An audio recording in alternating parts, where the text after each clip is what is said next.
Good morning, everyone, and welcome to this Suade-sponsored webinar studying the developing regulatory reporting landscape over the last 30-odd years. There's always been a significant focus on anticipating the future of regulatory reporting, particularly in the areas of access to and quality of the reporting data made available by financial institutions.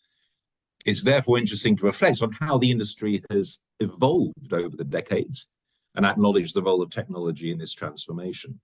We've witnessed a shift from in-person drop-offs of reports to the deployment of thousands of returns and models integrated into the cloud, supported by AI and numerous other advancements.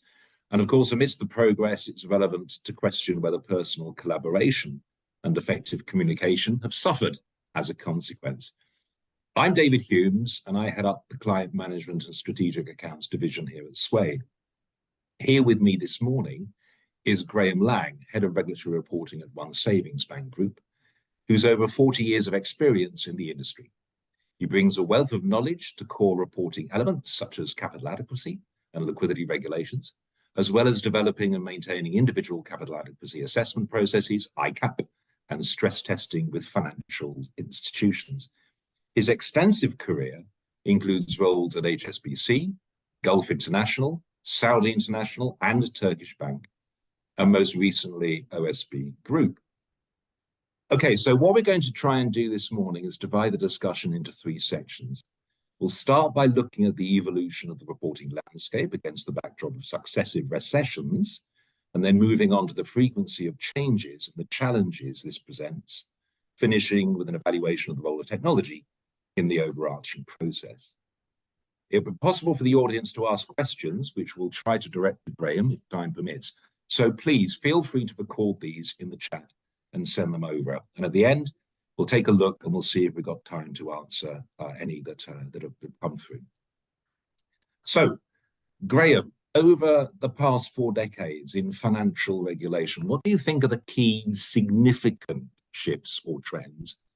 And how, in general terms, have these impacted the industry? I'll give you two main examples. Start off with what you alluded to in terms of volumes. When I started, there weren't full-time regulatory reporting professionals. All the returns were just a subset of what are now the statistical returns. They were handwritten in forms, and you walked around to the Bank of England and handed them in, and you got a little docket to say that you'd handed them in on time. And then you went back to the office and got on with other things like management accounts and the like. In my bank now that I work for is a relatively simple product mix. It's just a property lending mainly with savings accounts to finance it, and we do over 1,000 returns a year.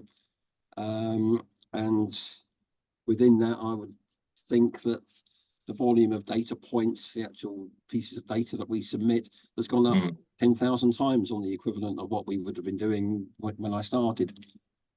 The other main change, I think, is that the rules are now open to regulatory interpretation. That came out with, I think, where the Bank of England stopped being the main regulator and the creation of the FSA. And the European rules, and now you get regulatory interpretation from the main consultancy firms and the like, and you have to interpret the rules yourself. When I was doing the returns, the Bank of England gave training on the returns themselves, and you had a help desk, and you could ring them up and get an answer if you were stuck on a return and weren't sure what to do. You just rang the regulator, and they gave you an answer.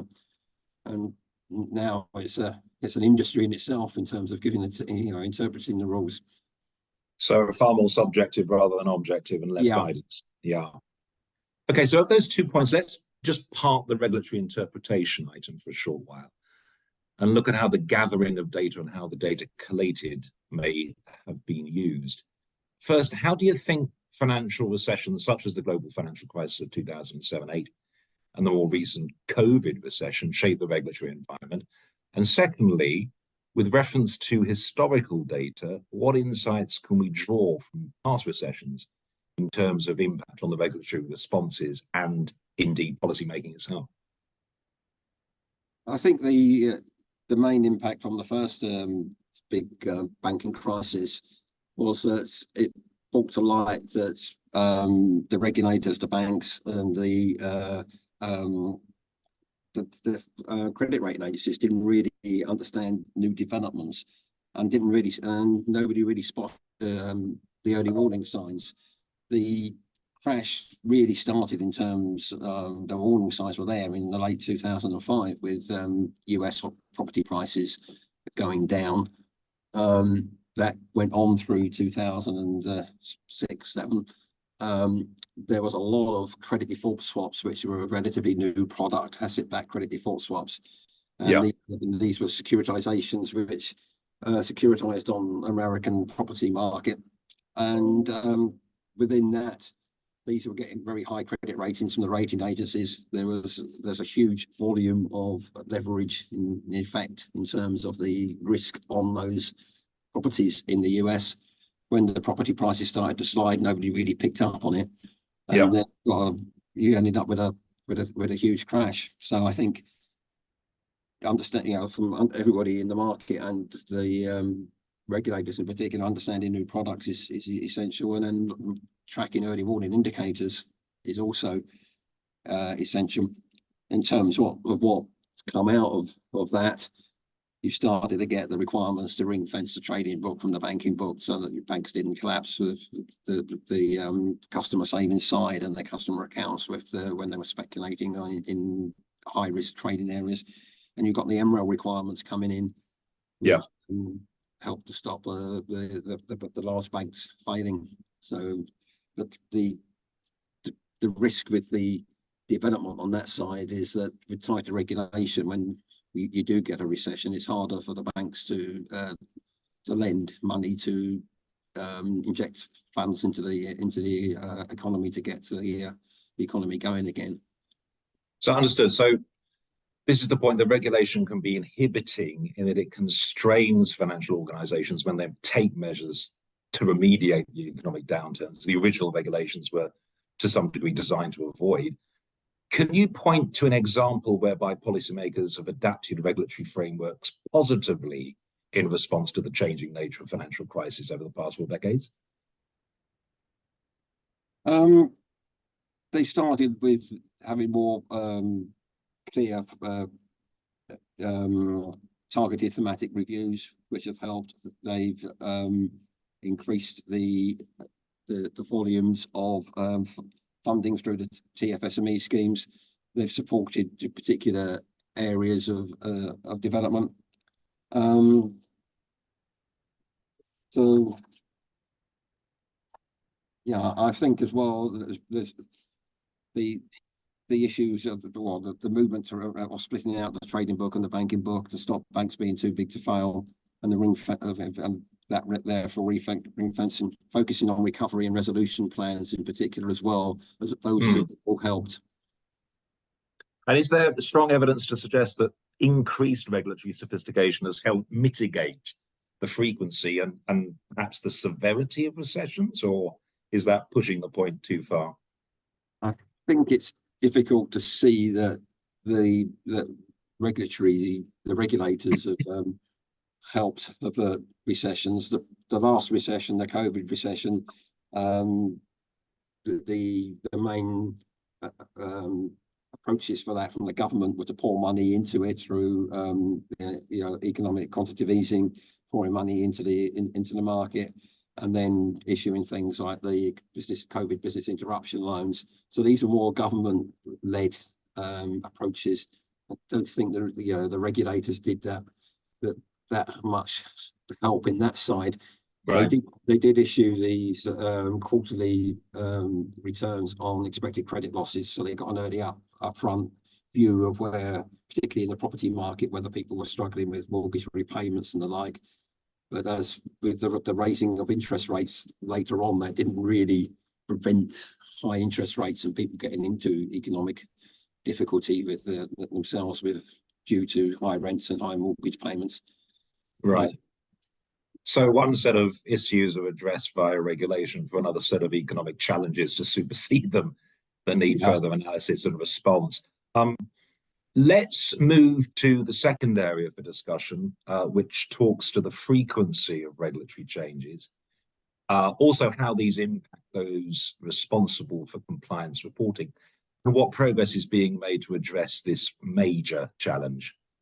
I guess here, Graham, we move on to the most topical subject, which a discussion such as this cannot ignore. What do you see as being the most pressing regulatory challenge facing the financial sector today? And what strategies do you believe are effective in addressing it? Well, the main challenge for us as a bank and most banks, I think, at the moment is the Basel 3.1 regulation changes. Sure. We still have yet to receive the final verdict on these changes.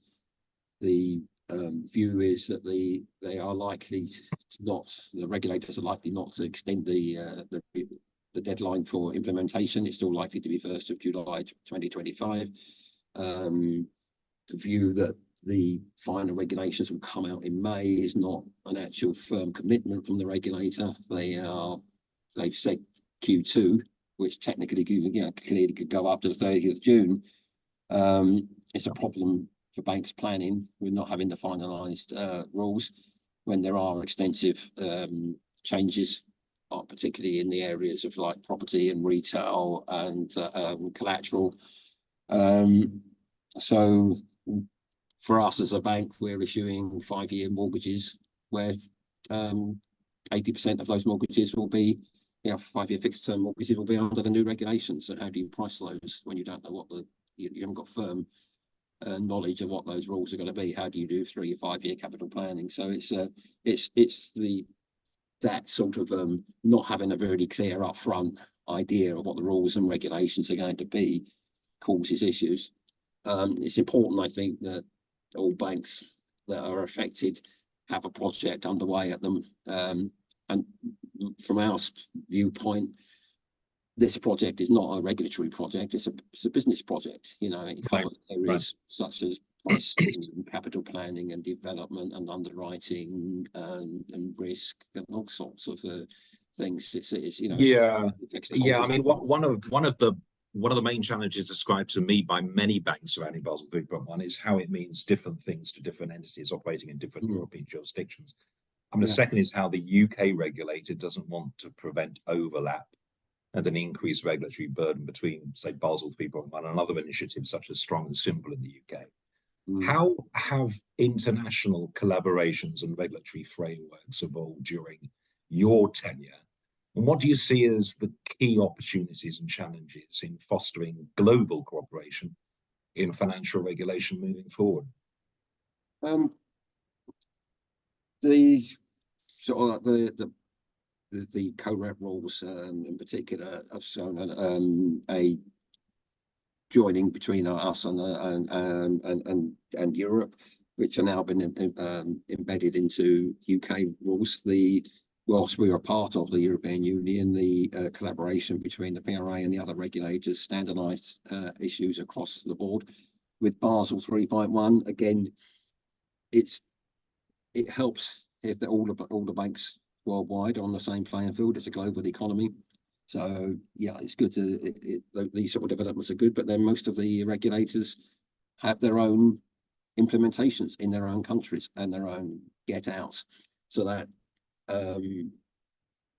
means that it's not completely equal across the board, but the standardization of the rules and the standardization helps in terms of development of international solutions for international banks. They can have one set of software which they can adapt across their various jurisdictions they're operating in, which clearly is a move in the right direction.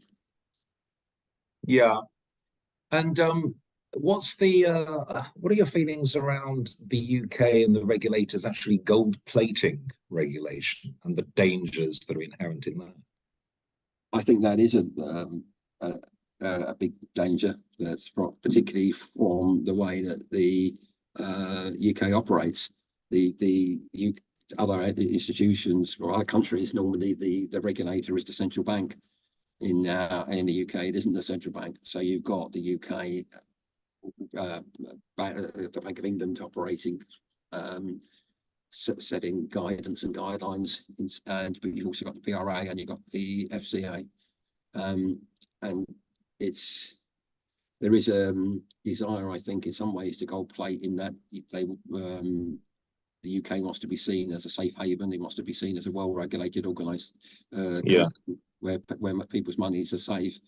But if the danger is on the other side, if you're too strict on the regulations, you make the UK banks themselves uncompetitive. Is it actually fair to say that the UK regulator has been guilty of gold plating in the past? I mean, if we look back at 2008, for example, the credit crunch, when the enhanced liquidity regime was introduced in the wake of Northern Rock and the failure thereof. Now, I remember the consultative process leading up to the establishment of FSA 4748 and the 50s. It was pretty lengthy. I mean, one of the main issues faced by the regulator is that they're damned if they do for being overly hasty, and proportionality is the usual objection that's raised. And similarly, damned for being too slow if they don't. I mean, it's a bit of a catch-22, isn't it? It is, yeah. I can give you another example. That there was a move to take out the conversion factors for trade finance, where it will at the moment, if you do a trade finance deal, a lot of those have got a 20% conversion factor, and the regulators are going to take that out.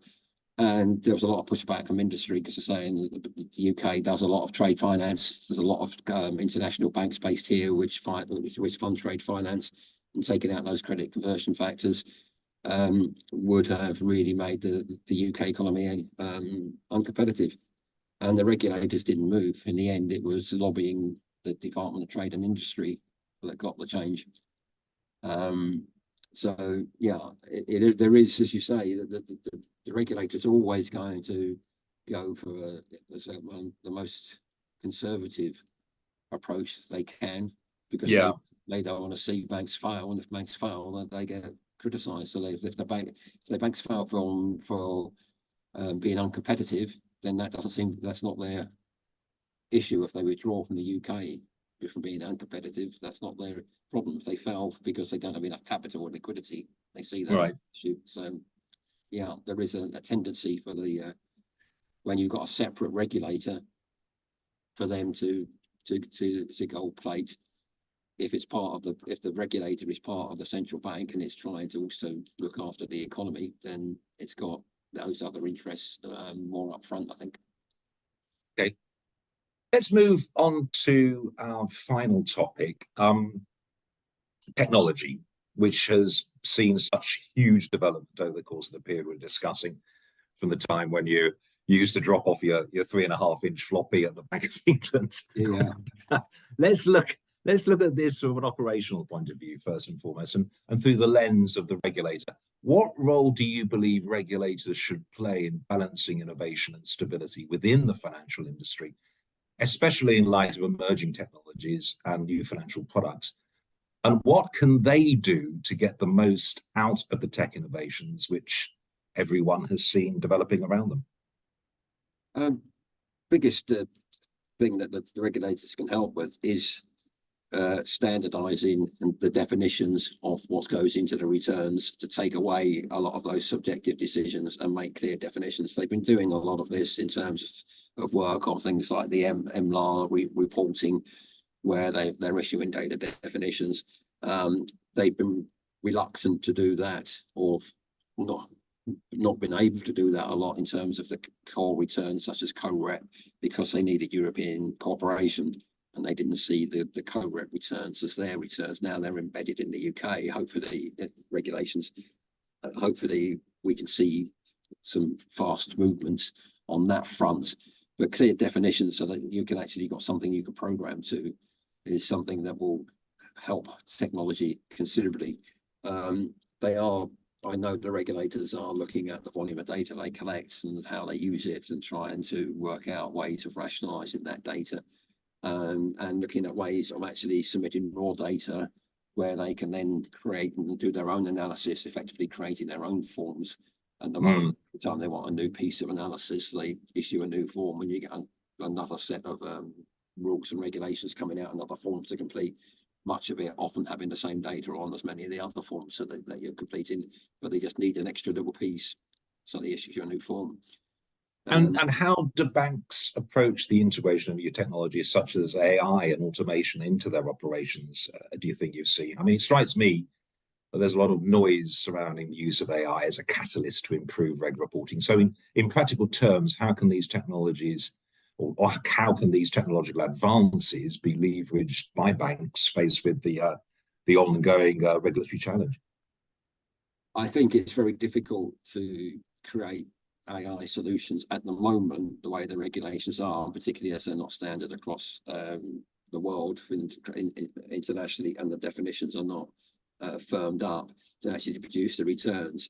I see AI more going initially going into things like writing the words and the reports around the Pillar 3 or in your annual report, where the descriptions there, the analysis of the numbers has been done, but a lot of the descriptions are saying the sales volumes went up 20%, loan prices, interest rates went up this amount, this is how this affected it, and put some commentary around it and put some wording around it. You're seeing that the AI, a lot of this is that you're seeing a lot of advanced technology where they can write stories and write comments in the style of a particular author or something, but the same. So why can't they write that in the style of an annual report or a financial statement or a Pillar 3 or a trading statement, quarterly trading statement? So I see that's where they're likely to move. AI is likely to impact first. Is writing a lot of these reports, directors' reports and the like. Okay. Rather than actually producing the returns themselves. I think that's a little bit down the way, and the only way to move to that is to move that forward is to get much stronger and tighter definitions, and more international cooperation and standardization. And that's been one of the big watchwords, hasn't it, for some years now? I mean, the standardization and uniformity of definitions and data definitions. There's various initiatives that have been started across Europe and in the UK in order to try and address that. Do you think that they'll ever get there, or is it going to be one of those sort of eternal talking shops? I think they will get there. The problem is that you're playing catch up all the time with the developments of the financial markets, so you're always chasing behind. And you're going back to when I started. When I first did regulatory returns, I was told there was no future in it. In a couple of years' time, it'd all be fully automated. They just press a button, the numbers will come. Oh yeah. 40 years later, there's more returns, there's more people in the industry, there's more technology than ever. So it's at the moment we've been going on a growth of manual processes. The large banks use, it's still heavily manual because of the complexities. With the banks with reporting packages still have heavily manual processes around those, because it's difficult to get all of the data in for all aspects, and to automate something, particularly if you have a new product and it's only a small volume, the cost of automating is might outweigh the benefits of, or the cost of just giving it to somebody to do manually. Yeah, these processes manually all the time. So yeah, it's at the moment as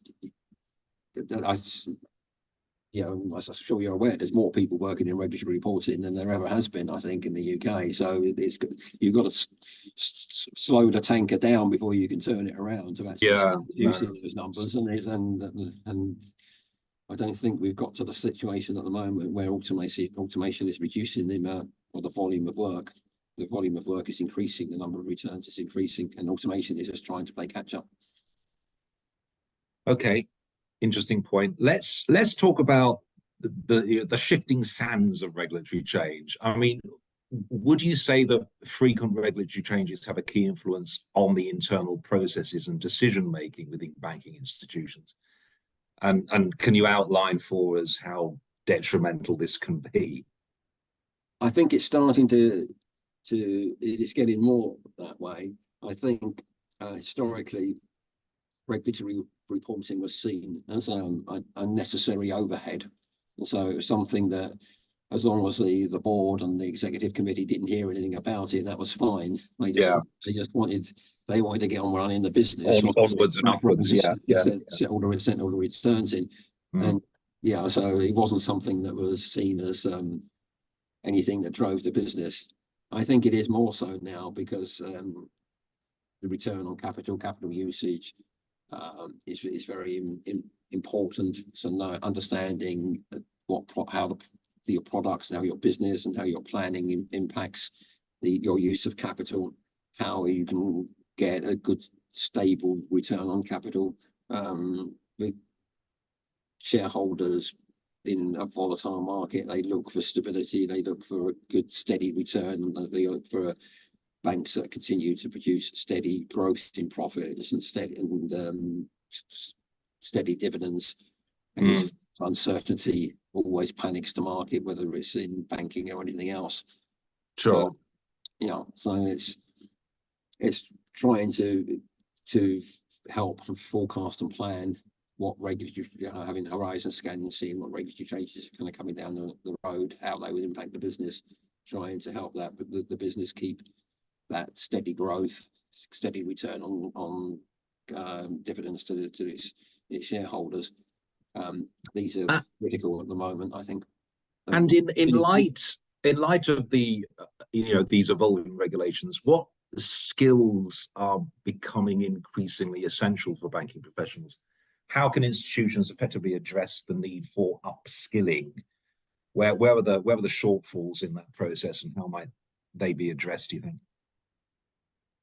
It's difficult to upskill under the way that the market and most people that are regulatory professionals have learned by themselves and by peer groups and by reading the regulations and development. There isn't that sort of official training.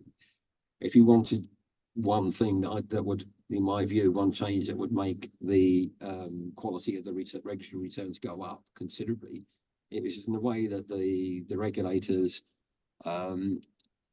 have a list of skilled persons which they use for Section 166s and these sort of things. If they had a list of skilled trainers which could provide training, and you could get certificates for this person's passed the training on capital adequacy, this person's passed the training on liquidity, and you could get qualifications in it like you can in accountancy, so that you could actually show that you can get qualifications in producing the management accounts and the financial accounts. You can't get qualifications in regulatory. You can't show whether people have been on courses, whether they met a particular standard. So, but you could easily divert some of that funding for that training from the added to the regulatory fees.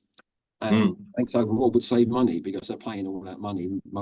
Multiple banks are paying the same advisors, the same firms that would provide that training, who provide the skilled persons, provide the Section 166s.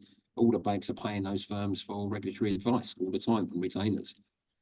So why not divert some of that money into those banks providing training and have skilled trainers? That's the way you have skilled persons for Section 166 audits. Got it. Certificates. Okay. I think that's the way. To me, that would make a huge difference and decrease standards very quickly. But otherwise, it's very difficult to know how to upskill people.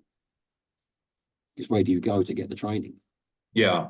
That of course has been cut off. Okay, so we're almost on the half hour. So in summary, and moving into the next 40-year cycle, regulators should provide greater clarity in interpretation, make definitions clear in order to prove the way for a more effective use of reporting automation, and, as you say, offer improved information, direction, and training. So a more proactive approach. Presumably, the counter-argument would be resourcing and how regulators tend to be stretched thin as far as personnel is concerned to help address the above points. But you've touched upon that as far as the exchange of funds and flow on that. But they don't provide the Section 166 people, do they? No, fair enough. So they could authorise external firms in the same way, and they could collect the money through the regulatory fees, and then Yeah, so and then just authorize that training, or the banks could pay for the training directly themselves. So they could just say, I need to see within your regulatory team, you need to have people who've got these qualifications. The way to get those qualifications is to go to these firms. These are the firms that we recognise for the training and those qualifications. Go and get those people to get trained. Graham, it's been a pleasure. Thank you very much for your time and your thoughts and insights. We are on the half hour, so we have run out of time. There have been a couple of questions, but I've noticed that they are in fact, or have been addressed in the conversation as we've run through the topic. So thank you to everyone for joining the webinar today. I hope it's been instructive, informative and enjoyable. Thank you again, Graham Lang, and have a great rest of the day. Thanks, everyone. Bye-bye. Thank you.